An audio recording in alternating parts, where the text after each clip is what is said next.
حضرت عمر رضی اللہ تعالیٰ عنہ کو احساس تھا کہ حضرت ابو بکر ہر بار بازی لے جاتے ہیں، آج مجھے ایک بڑی دولت ہاتھ لگی ہے، اللہ کی راہ میں خرچ کر کے ابو بکر کو نیچا دکھاؤں گا۔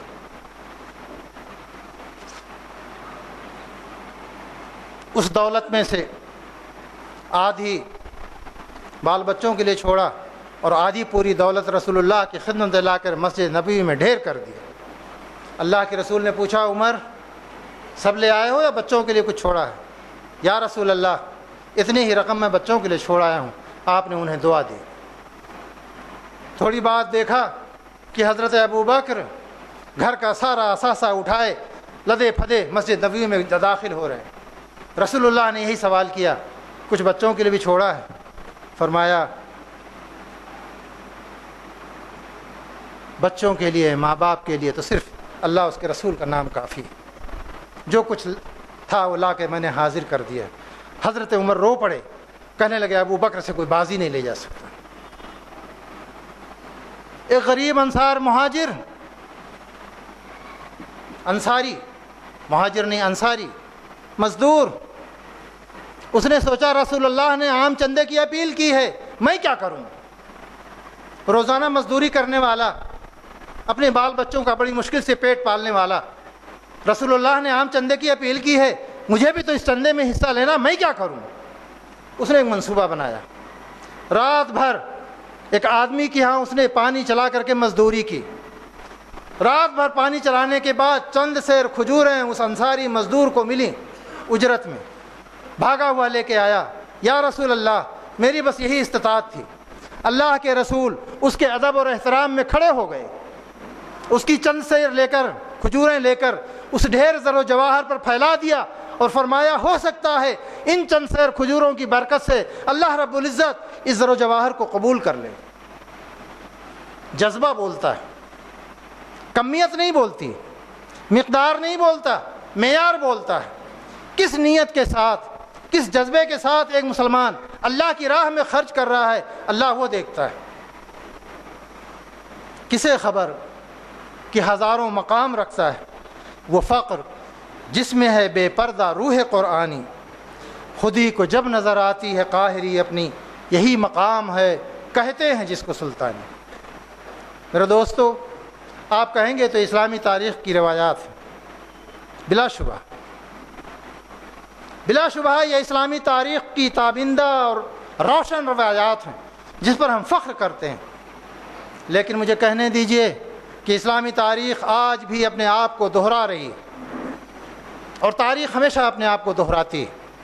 آج بھی جن کے دلوں میں ایمان کی شمع روشن ہے وہ رسول پاک صلی اللہ علیہ وسلم کے نام کی عزت اور عظمت کو باقی رکھے ہوئے ہیں۔ دیکھیے آپ تاریخ کو اٹھا کر، اپنے آس پاس کے ماحول کو دیکھیے۔ میرے پاس وقت نہیں ہے، میں صرف ایک تازہ ترین واقعہ آپ کے گوش گزار کرتا ہوں۔ یہ انقلاب اخبار جولائی 31 2014 میں یہ واقعہ شائع ہوا، میڈیا نے اس کا نوٹس نہیں لیا، لیکن میں نے تو اس اخبار کو بار بار چوما۔ اسی عید سے ایک روز پہلے رمضان مبارک کے آخری دن کا واقعہ۔ یہ واقعہ آگرہ کے ایک آٹو رکشہ ڈرائیور نذیر عثمانی کا واقعہ۔ 49 سالہ نذیر عثمانی 80,000 قرض کے بوجھ تلے دبا ہوا۔ معمول کے مطابق اس نے آٹو رکشہ چلایا، وہ اس دن بھی وہ صبح صبح آگرہ کینٹ پہنچا سواری لینے کے لیے۔ گوالیار اسٹیشن سے ایک ہندو فیملی نے کرناٹا ایکسپریس کو پکڑا، آ کے آگرہ کینٹ پہ وہ سواری اتری۔ اس کی قسمت کہ وہ ہندو فیملی اس آٹو رکشہ کو اس نے طے کیا۔ 100 روپے میں سودا طے ہوا آگرہ یونیورسٹی تک لے جانے کے لیے۔ پپو نام تھا اس ہندو فیملی شوہر کا۔ نذیر عثمانی نے اس ہندو فیملی کو 100 روپے کرایہ طے کر کے آگرہ یونیورسٹی لے جا کر چھوڑا۔ 6:30 بجے، صبح 6:30 بجے کا واقعہ۔ سواری اتار کے بھاگا بھاگا دوبارہ کینٹ پہنچا کہ دوسری اور سواریاں مل جائیں، کچھ پیسے ہاتھ آ جائیں تو کل بچوں کی عید ہو جائے۔ وہ اسٹیشن پہنچا تو کسی اور آٹو رکشہ چلانے والے نے اس سے کہا کہ تمہارے رکشے میں ایک بیگ پڑا ہوا ہے۔ لپک کے جو بیگ کھولا تو اس کی آنکھ پھٹی رہ گئی، پورے 1.5 لاکھ روپے کا کیش، 80,000 کا مقروض، غریب مزدور، اس کو بھی افطار کرنا تھا، اسے بھی عیدی منانی تھی، اسے بھی بچوں کے لیے جوڑے خریدنے تھے۔ اگر وہ ان پیسوں کا استعمال کر لیتا تو قانون اس کی گرفت نہیں کر سکتا تھا، اس نے کوئی چوری نہیں کی تھی، لیکن اس کا ایمان، اس نے فوراً وہاں GRPF تعینات بھوری سنگھ اور کچھ اور نام سنیل، ان کو جا کے فوراً رپورٹ کی۔ وہاں وہ ہندو فیملی آگرہ کینٹ سے نکل کر کے یونیورسٹی میں پہنچ کے جب اپنا سامان دیکھا تو بوکھلا گئے کہ کہاں گیا وہ بیگ، کہاں گیا۔ فوراً انہوں نے پولیس کو رپورٹ کیا۔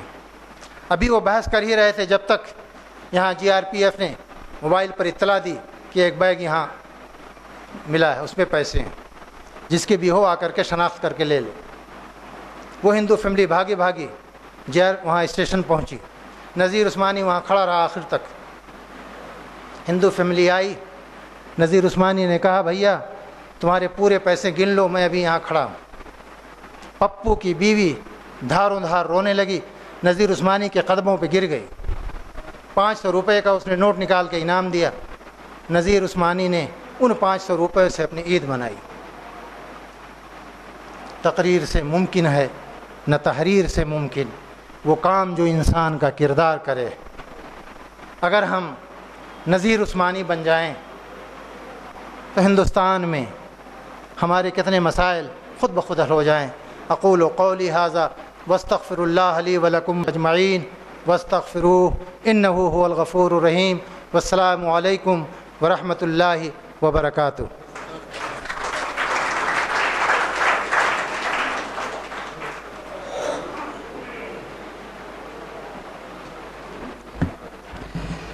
جزاک اللہ خیر ڈاکٹر صاحب۔ اب میں آخر میں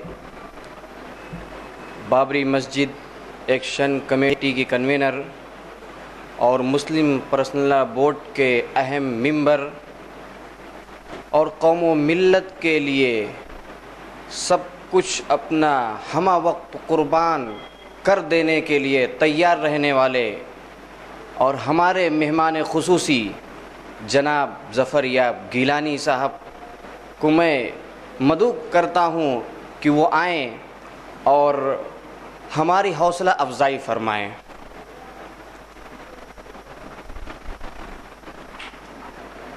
محترم عبدالقدیر صاحب، ڈاکٹر عبداللہ فلاحی صاحب، یہاں پر موجود سبھی بزرگوں، ساتھیوں، خواتین و حضرات، میں سوچ کر تو آیا تھا کہ آدھا گھنٹہ آپ کا لوں گا، لیکن وقت کافی ہو چکا اور مجھے لکھنؤ واپس جانا ہے۔ پھر بھی ایک اختصار سے اپنی بات کہوں گا۔ قدیر صاحب نے پوری تفصیل تاریخ اسلام میں عدل و انصاف کی بیان کر دی، اور ڈاکٹر عبداللہ فلاحی صاحب نے پوری تاریخ بیان کر دی، اور آخر میں جو واقعہ بیان کیا میرے خیال سے میں وہیں سے شروعات کرتا ہوں، کیونکہ اس موضوع کے کیا افادیت ہو سکتی ہے۔ میں نے اس پر غور کیا کہ اسلام کا نظام عدل و انصاف، تو میں نے یہ محسوس کیا کہ اس کا رکھنے کا موضوع ہو سکتا ہے قدیر صاحب نے مشورہ دیا ہو، کسی اور نے ایسے ہی ملی جذبہ رکھنے والے شخص نے مشورہ دیا ہو۔ یہ افادیت ہو سکتی ہے کہ اگرچہ بڑی تعداد میں جو قوانین ہیں اس کا اسلام سے تعلق نہیں ہے، لیکن جیسا انہوں نے کہا کہ آئلی قوانین بہرحال وہی ہیں جو 1400 سال پہلے تھے، آج بھی اسلام میں وہی ہیں، ان پر ہم کیا عمل کر سکتے ہیں، وہ کیا کر رہے ہیں۔ تو اس کے بارے میں تو میں قدیر صاحب کے اس مشورے سے 100% اتفاق کروں گا کہ اس پر عمل جبھی ہو سکتا ہے اور وہ قانون محفوظ جبھی ہو سکتے ہیں جب ہم اپنے معاملات کو سرکاری عدالتوں میں نہ لے جا کر اپنے ہی بیچ میں اپنے ہی قاضیوں سے یا اپنی ہی عدالتوں سے، جس کو کہ ہم شرعی عدالت کہیں، ان سے حل کروائیں، تو اس کا صحیح انٹرپریٹیشن اور صحیح اس کے پر عمل ہو سکتا ہے. لیکن باقی جو بہت بڑا میدان ہے عدل اور انصاف کا، اس میں بھی اسلام کا جو تقاضا ہے، اسلام کے جو اصول ہیں، ان کا کچھ نہ کچھ ہم فائدہ اپنے ملک کے لوگوں کو پہنچا سکتے ہیں، اگرچہ وہ قانون اس طریقے سے نہیں نافذ ہیں. لیکن جیسے ایک مثال ہمارے عبید اللہ صاحب نے دی، کیونکہ ہمارا عدل و انصاف کی بنیاد سچ بولنے پر ہے. یہ ایک ایسا بنیادی اصول ہے اسلام کا کہ جس کے بارے میں کہا گیا ہے کہ شہادت، یعنی اس کی مثال قدری صاحب کہہ چکے ہیں، میں ریپیٹ نہیں کروں گا، کہ کوئی بھی آپ کا شخص ہو اس کی آپ طرفداری نہیں کر سکتے. امیر المومنین کا واقعہ آ چکا ہے. تو اسلام کا بنیادی اصول عدل اور انصاف کا یہ ہے کہ آپ صحیح طور پر حق بات کی شہادت دیں. تو اس میں تو کوئی رکاوٹ آج بھی نہیں ہے. ہندوستان کا جو قانون ہے اس میں تو قسم کھلوائی جاتی ہے کہ آپ جو کچھ بولیں گے سچ بولیں گے. لیکن کیا اس پر ہم عمل کر رہے ہیں؟ اگر ہم بحیثیت مسلمان کے اس پر عمل کرنے لگیں تو یقیناً اسلام کا یہ پہلو یہ سارے ہندوستان کے لوگوں کے لیے ایک مثال ہوگا. اور اسلام سے جو لوگ نفرت کرتے ہیں، جو لوگ اس کا مذاق اڑاتے ہیں، وہ لوگ یقیناً یہ محسوس کرنے پر مجبور ہوں گے کہ اسلام کا نظام عدل ہی سب سے بہتر ہے. کیونکہ یہ سب جانتے ہیں، سارے مجسٹریٹ، سارے ججز، ساری عدالتیں مذاق اڑاتی ہیں بیانات کا جو قسم کھا کر دیے جاتے ہیں، اور ان کو زیادہ تر اس پر یقین نہیں ہوتا پیدا. لیکن اگر صرف مسلمان یہ طے کر لے کہ چونکہ اس ہوتا پیدا، لیکن اگر صرف مسلمان یہ طے کر لے کہ چونکہ اسلام کا قانون شہادت یہ ہے کہ ہم جو کچھ کہیں گے عدالت میں وہ حق اور انصاف کی بات کہیں گے، کسی عزیز کی، کسی حاکم کی، کسی سے مروب ہو کر کوئی بات نہیں کہیں گے، کسی کا فیور نہیں کریں گے، کسی کا ڈس فیور نہیں کریں گے. تو اسلام کا جو یہ نظام عدل کا ایک جز ہے، اور یہ بہت بڑا جز ہے، چاہے وہ واقعہ رسول اللہ صلی اللہ علیہ وسلم کے زمانے کا ہو، چاہے خلفائے راشدین کے زمانے کا ہو، فیصلے جبھی صحیح ہوتے تھے جب شہادت دینے والے صحیح بیان دیا کرتے تھے. اس کا کوئی اندیشہ نہیں تھا کہ امیر المومنین کے ڈر سے کوئی غلط بیان دے دے گا، چاہے امیر المومنین ہو اس میں مدعی یا مدعا علیہ، یا ایک عام آدمی ہو.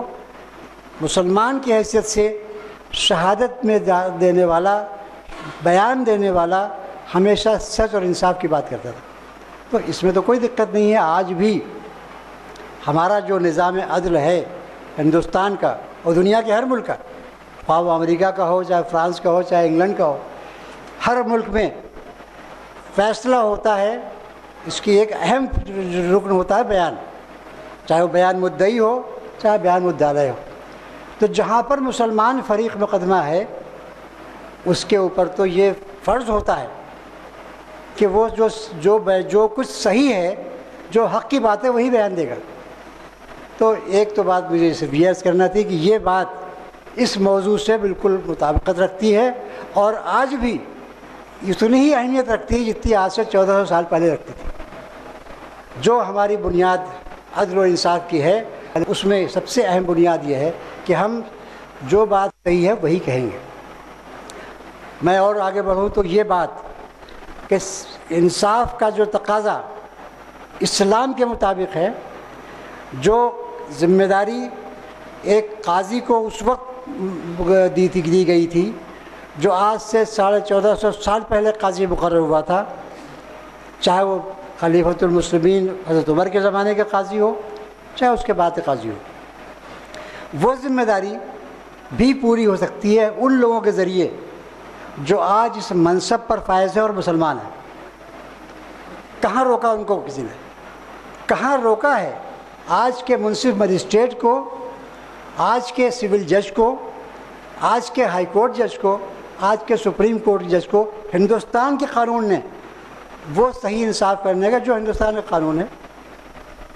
اب ہندوستان کے قانون میں گنجائش آج بھی ہے، اسلام کا قانون نہیں ہے، لیکن جس کی مثال قدیر صاحب نے دی حضرت عمر کے زمانے میں چوری کی سزا انہوں نے ہاتھ کاٹنے کی نہیں دی. ہمارا قانون اگرچہ وہ اسلام